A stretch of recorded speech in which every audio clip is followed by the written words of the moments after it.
Hi viewers, welcome to our channel. NTR గారి Devara cinema release అయిందిగా. అయితే ఇప్పుడు చాలా మంది సెలబ్రిటీస్ ఈ సినిమా పట్ల రియాక్ట్ అవుతున్నారు. మరి ఎవరెవరు ఏ విధంగా రియాక్ట్ అవుతున్నారో ఒకసారి ఈ పాయింట్ మీద డిస్కస్ చేయడానికి ప్రజెంట్ మనతో పాటు జర్నలిస్ట్ చరణ్ పరమి గారు ఉన్నారు. వారిని అడిగి ఒకసారి తెలుసుకునే ప్రయత్నం అయితే చేద్దాం. హాయ్ అన్న. హాయ్. సో ఎన్టీఆర్ గారి దేవరా సినిమా రిలీజ్ అయింది. మార్నింగ్ నుంచి కాస్త మిక్స్డ్ రివ్యూస్ వస్తున్నప్పటికీ ఎన్టీఆర్ గారు అభిమానులు అయితే కాలర్ ఎగరేసుకునేలా సినిమా ఉందని మాత్రం చెప్పుకోవచ్చు. సో మరి ఇప్పుడు ఈ సినిమా పైన ఎన్టీఆర్ గారు కూడా రియాక్ట్ అయ్యి ట్వీట్ చేశారంటున్నారు. మహేష్ బాబు గారు ఏకంగా కొరటాల శివ గారికి ఫోన్ చేశారు అని కూడా చెప్తున్నారు. అండ్ అనిరుద్ రవిచంద్ర గారు థియేటర్ లోనే రిప్లై ఇచ్చేసారు ఈ సినిమాకి అంటున్నారు. మరి ఏ విధంగా సెలబ్రిటీస్ దగ్గర నుంచి రెస్పాన్స్ వస్తుంది? ఎన్టీఆర్ గారు ట్వీట్ లో ఏముంది? మహేష్ బాబు గారు కాల్ చేసి ఏం మాట్లాడారు కొరటాల శివ గారు? ఈ సినిమా అంటే యునానిమస్ గా సూపర్ బ్లాక్ బస్టర్ అనే టాక్ అయితే రాలేదు, కానీ నువ్వు అన్నట్టుగా మిక్సిక్ టాక్ అయితే కొంత ఉంది. కానీ ఫ్యాన్స్ కి అయితే నచ్చిన మాట వాస్తవం. సో ఫ్యాన్స్ కి అందులో కూడా చిన్నపాటి అసంతృప్తులు ఉన్నాయి. ఎందుకంటే ఓవరాల్ గా సినిమా ఇచ్చే ఎక్స్పీరియన్సే కౌంట్ అవుతుంది ఇక్కడ. ఎందుకంటే కొన్ని ఎలిమెంట్స్ లేకపోతే ఫ్యాన్స్ కు పూనకాలు తెప్పించే కొన్ని సీన్లో ఉంటే సరిపోదు. ఓవరాల్ ఎక్స్పీరియన్స్ ఏంటి అనేది ఇక్కడ మ్యాటర్. సో అట్లా చూసుకున్నప్పుడు చిన్న అసంతృప్తులు ఉన్నా సరే ఆ సినిమా టేకింగ్ కావచ్చు, ఆ స్కేల్ గ్రాండ్ స్కేల్లో తీయడం కావచ్చు, ఇదంతా కూడా అద్భుతంగా ఉండి కామన్ ఆడియన్స్ని కొంత అలరిస్తుంది, అలాగే ఫ్యాన్స్ని కూడా కొంత అలరిస్తుంది. ఈ ఖచ్చితంగా మంచి సినిమా అని చెప్పొచ్చు ఒక ఆస్పెక్ట్లో. అయితే దీంట్లో ఇక ఇండస్ట్రీ నుంచి ప్రముఖులు ఏంటంటే ఇటువంటి భారీ స్థాయి సినిమా వచ్చినప్పుడు అందరి దృష్టి దాని మీద ఉంటుంది సహజంగానే. సో ఎలా ఉంది, ఎలా తీసుంటారు ఏంటి అనేది చర్చ ఇండస్ట్రీలో ఎప్పుడు జరుగుతూనే ఉంటుంది. సో ఎందుకంటే ఒక నటుడిని కానీ డైరెక్టర్ని కానీ నెక్స్ట్ మెట్టెక్కించే సినిమాలు వచ్చినప్పుడు ఇలాంటి చర్చ వస్తుంది. తర్వాత వాళ్ళ ప్రాజెక్టుల విషయంలో దాని ఇన్ఫ్లుయెన్స్ అనేది ఉంటుంది. ఇది చాలా కామన్గా జరిగే పాయింట్. ఇక్కడ కొరటాల గారు ఆల్రెడీ గత సినిమా భారీగా దెబ్బతింటాం అనే మీద విమర్శలు రావడంతో ఎక్కువ ఫోకస్ అనేది వెళ్ళింది. ఇప్పుడు ఈ సినిమాని హిట్ కొట్టాడు ఒక రకంగా ఖచ్చితంగా. సో దీంట్లో అందరి వైపు నుంచి కూడా ఇండస్ట్రీ సర్కిల్స్ నుంచి కూడా పాజిటివ్ యాంగిల్ వస్తుంది. కొరటాలను అభినందించడం కావచ్చు. మహేష్ బాబు అయితే ట్వీట్ చేసి అభినందించాడు, ఫోన్ చేసి మాట్లాడాడు. యాక్చువల్గా ట్వీట్ చేసి తీసేయండి, ఫోన్ చేసి అభినందించాడు. అలాగే ఎన్టీఆర్ అయితే ట్విట్టర్లో తన ఎమోషన్ని మొదటి షో అయిపోయిన తర్వాత మార్నింగ్ ట్విట్టర్లో పెట్టడం జరిగింది. సో అంటే మీ అపురూపమైన రెస్పాన్స్కి, అభిమానానికి నేను సర్వదా కృతజ్ఞుడై ఉంటాను అని చెప్పేసి ఆయన పెట్టాడు. అలాగే సినిమాను మీరు ఆదరిస్తున్నందుకు చాలా సంతోషంగా ఉందని చెప్పేసి ఆయన వచ్చి ఒక 4 లైన్ల ట్వీట్ అయితే చేశాడు. సో అంటే ఫ్యాన్స్ అభిమానానికి ఆయన ఒకసారిగా పులకించిపోయాడు అనే దానికి ఇది ఒక ఎగ్జాంపుల్. ఎందుకంటే ఎక్కడ చూసినా పండగ వాతావరణం ఉంది. ఈరోజు సుదర్శన్ దగ్గర కానీ చూస్తే మంచి పండగ వాతావరణం కనిపిస్తూ ఉంది. పెద్ద పెద్ద కటౌట్లు పెట్టేసి అనుకోకుండా ఒక కటౌట్ దగ్ధమైంది. అది వీళ్ళు ఫ్యాన్స్ అత్యుత్సాహంతో చేసిన పనికి అది దగ్ధమైంది కూడా. అంటే వాళ్ళ ఉత్సాహం ఆ స్థాయిలో ఉందనే దానికి ఇది ఒక ఎగ్జాంపుల్. అవును. సో ఇది పరిస్థితి. ఇక ఏపీలో అయితే ఆల్రెడీ థియేటర్ల సంఖ్య పెంచారు, అలాగే రేట్లు పెంచడం జరిగింది, షోల సంఖ్య కూడా పెంచారు. మిడ్-నైట్ ఉంటే షోలు పడ్డాయి, అందరికీ తెలిసింది. సో ఇట్లా సినిమాకి రావాల్సిన బజ్ పూర్తి స్థాయిలో క్రియేట్ అయిపోయి ఇదైంది. సో ఎన్టీఆర్ కెరీర్లోనే బిగ్గెస్ట్ కలెక్షన్స్, ఓపెనింగ్ కలెక్షన్స్ అందుకునే సినిమాగా ఇది కనిపిస్తుంది. ఇప్పుడు ఇదొక యాంగిల్ అయితే ఇప్పుడు ఇండస్ట్రీ నుంచి అనేక మంది స్పందన కూడా బాగుంది. మహేష్ బాబు ఆయన ఫోన్ చేసేసి కొట్టేశావు శివ అని చెప్పేసి డైలాగ్ వేశాడు. ఎందుకంటే కొరటాల శివకి మహేష్ బాబుకున్న అంత అనుబంధం చాలా మంచి అనుబంధం చెప్పాలంటే. కొరటాల ఫస్ట్ హీరో ప్రభాస్ అయినా సరే మహేష్ బాబుతో ఎక్కువ అనుబంధం ఉంటుంది. ఎందుకంటే మహేష్ బాబు గారు సరిగ్గా ఫ్లాపుల్లో కష్టాల్లో ఉన్నప్పుడు కొరటాల గారు బ్లాక్ బస్టర్లు ఇచ్చాడు. శ్రీమంతుడి సినిమాకు ముందు మహేష్ బాబు గారు ఆగడు సినిమా కావచ్చు, ఈ సినిమాలన్నీ ఫ్లాప్ అయ్యి వరుసగా ఒక ఇబ్బందిలో ఉన్నారు. ఐ థింక్ ఇది 1 నేనొక్కడినే. ఆ సినిమా కూడా సరిగ్గా ఆడక డిసప్పాయింట్మెంట్లో ఉన్నాడు.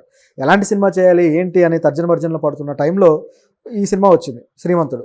అద్భుతంగా మహేష్ బాబుకి నిజానికి సోషల్ రెస్పాన్సిబిలిటీ ఉన్న సినిమాలు, ఆ కాన్సెప్ట్లు ఇక్కడ నుంచే స్టార్ట్ అయ్యాయి. ఇప్పటిదాకా పోకిరిలు లేకపోతే అదో రకం క్యారెక్టర్లు, దూకుడులు ఇటువంటివి చేస్తూ వచ్చి బిజినెస్ మ్యాన్లు అంతా ఒక రచ్చరంబోల క్యారెక్టర్లు చేసిన మహేష్ బాబు ఒక్కసారిగా రాముడు మంచిబాలు లాంటి క్యారెక్టర్లోకి ఆయన తీసుకొచ్చింది కొరటాలే. అంత చేంజ్ ఓవర్ ఇచ్చాడు మహేష్ బాబుకి. సో ఆ సినిమా మంచి ఉద్దేశాలతో తీసి ఆ సినిమా మంచి బ్లాక్ బస్టర్ అయింది. అందరూ కూడా ఆ సినిమా థీమ్ను కూడా ఇన్స్పైర్ అయ్యారు. సొసైటీ కూడా మహేష్ బాబుకి ఆ విధంగా రెస్పెక్ట్ పెరిగి కొరటాలకి గౌరవాన్ని పెంచింది. తర్వాత మళ్ళీ మహేష్ బాబు వరుసగా 2 ఫ్లాప్లు ఏమో పడ్డాయి. ఆ తర్వాత మళ్ళీ భర్తని నేను తోటి హిట్ ఇచ్చాడు కొరటాల. అలా ఆయనకి ఎప్పుడు ఫ్లాప్ వచ్చినా సరే మళ్ళీ నిలబెట్టడానికి ఇటువైపు కొరటాల ఉండడం అనేది గమనించాం. ఆ బ్రహ్మోత్సవం తర్వాత ఫ్లాపులు తిన్నాక మళ్ళీ ఎవరు ఆదుకున్నారా అని చూస్తే కొరటాలే. ఇది సినారియో. ఇక్కడ గమనించి చూస్తే కొరటాలని ఈ స్థాయిలో మహేష్ బాబు మెచ్చుకున్నాడు. అయితే ఈ మెచ్చుకోలు వెనక సినిమాలు కూడా ఉంటాయి, అంటే తరువాతి ప్రాజెక్టులు కూడా ఉంటాయి అన్నమాట. అది ఇక్కడ గమనించాల్సిన విషయం. బహుశా వాళ్ళిద్దరి మధ్య ప్రాజెక్టు చర్చలు కూడా జరిగే ఉండొచ్చు, మనకు బయటికి రావు, కానీ జరుగుతూ ఉంటాయి జనరల్గా అయితే. సో ఇప్పుడు అది ఏమన్నా పట్టాలెక్కుతుందేమో చూడాలి. ఇక అనిరుద్ రవిచందర్ గారు, సో ఈ సినిమాకి ఆయన మ్యూజిక్ డైరెక్టర్. సో ఆ మ్యూజిక్ డైరెక్టర్ మంచి అప్లాస్ కూడా వస్తుంది. సో ఆయన కూడా జనంతో కలిసి థియేటర్లో సినిమా చూసి తన రిప్లైని విచిత్రంగా ఒక సిగ్నల్ తో చెప్పారని చెప్పేసి చెప్తుంటే ఆ ఫోటో కూడా వైరల్ అవుతుంది. మరి ఆయన రియాక్షన్ ఏంటి? అనిరుద్ధ్ ఈ సినిమాకి నిజానికి ఒక విధమైన బ్యాక్ బోన్ చెప్పాలంటే. సో ఈ బ్యాక్ బోన్ ఎంత బాగా మ్యూజిక్ ఇచ్చాడు అనేది ఆడియన్స్ ఆల్రెడీ బాగా ఎంజాయ్ చేశారు థియేటర్లో. ఆ మ్యూజిక్కే చాలా వరకు నిలబెట్టింది అనేది వాస్తవం. అయితే నిజానికి తెలుగు సినిమాల్లో అనిరుద్ధ్ ఎప్పుడూ కూడా అంత సక్సెస్ఫుల్గా ఇవ్వలేదు. గతంలో అజ్ఞాతవాసి సినిమాకి పవన్ కళ్యాణ్కి ఇచ్చినప్పుడు కానీ, ఆ తర్వాత మరో సినిమా నాని సినిమాకి ఇచ్చినట్టున్నాడు. సో కొన్ని సినిమాలకి అతను సక్సెస్ అవ్వలేదు. ఇలాంటి తరుణంలో ఇప్పుడు సడన్గా మళ్ళీ జూనియర్ ఎన్టీఆర్ సినిమా రావడము, ఇది కూడా పాన్ ఇండియా రేంజ్ స్కేల్ అవ్వడము, పైగా అనిరుద్ధ్ వరుసగా చార్ట్ బస్టర్ సాంగ్స్ ఇస్తూ ముఖ్యంగా ఈ బ్యాక్గ్రౌండ్ మ్యూజిక్లో ఒక ట్రెండ్ సెట్టింగ్ ప్యాటర్న్ క్రియేట్ చేశాడు. విక్రమ్ సినిమా నుంచి కూడా చూస్తే అందులో ఉన్న ప్రతి ఒక్క క్యారెక్టర్కి ఇంట్రో బీజిఎం ఏదైతే ఉంటుందో అది హైలైట్ ఆ సినిమాకి. ఆ తర్వాత నుంచి కూడా అదే ఫాలో అయ్యాడు. లియో సినిమా కావచ్చు, విజయ్ సినిమాలు అన్నిటికీ కూడా మంచి బ్యాక్గ్రౌండ్ మ్యూజిక్ అయితే ఇచ్చాడు. అదే ప్యాటర్న్ ఫాలో అవుతూ ఈ సినిమాకి కూడా బ్యాక్గ్రౌండ్ స్కోర్ చేయడం జరిగింది. నిజానికి అనిరుద్ధ్ని ఈ మధ్యకాలంలో చాలా మంది స్టార్ మ్యూజిక్ డైరెక్టర్లు కూడా కాపీ కొట్టి మ్యూజిక్ ఇస్తున్నారు. ఆ స్థాయికి ఎదిగాడు బీజిఎం విషయంలో. గతంలో ఈ స్థాయి పేరు ఏఆర్ రెహమాన్కు ఉంది, అలాగే హ్యారిస్ జయరాజ్కు ఉంది. బీజిఎంలో పేరు తెచ్చుకోవడం అనేది ఆషామాషి వ్యవహారం కాదు, చాలా హార్డ్ వర్క్ చేయాలి.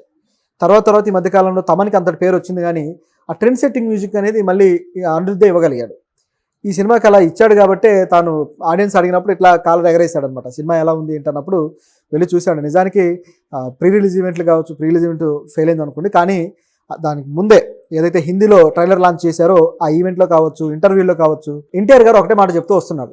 ఏమన్నాడంటే, ఇది ఒక హాలీవుడ్ బీజిఎం, హాలీవుడ్ సినిమాకి ఇచ్చిన రేంజ్లో అనిరుద్ధ్ మరి బీజిఎం ఇచ్చాడు అని చెప్పేసి 2-3 సందర్భాల్లో అన్నాడు. అంత రేంజ్లో ఏమి ఇచ్చుంటాడా అని చెప్పేసి అందరికీ డౌట్ వచ్చింది. ఏమి ఇచ్చుంటాడని అంత ఆత్రపడ్డారు. సినిమా చూసిన తర్వాత వాళ్ళ క్లారిటీ వచ్చింది, నిజంగానే అద్భుతమైన బీజిఎం అని.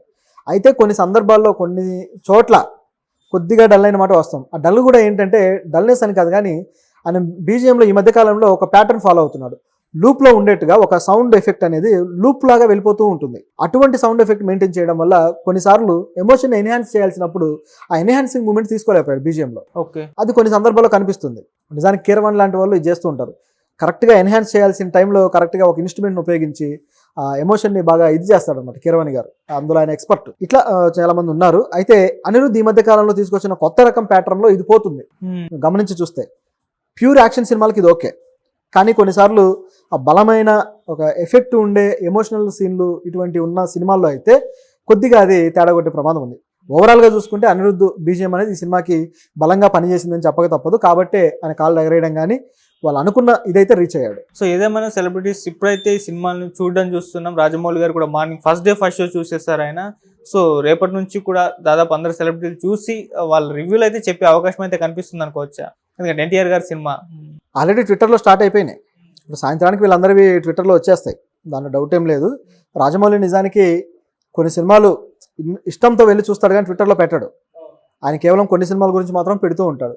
అలా పెట్టిన వాటిలో కూడా ఎక్కువగా ఆయనకు బాగా దగ్గరైన వాళ్ళ సినిమాలు ఉంటాయి. సో ఆ కంప్లైంట్ అయితే రాజమౌళి గారి మీద ఉంది.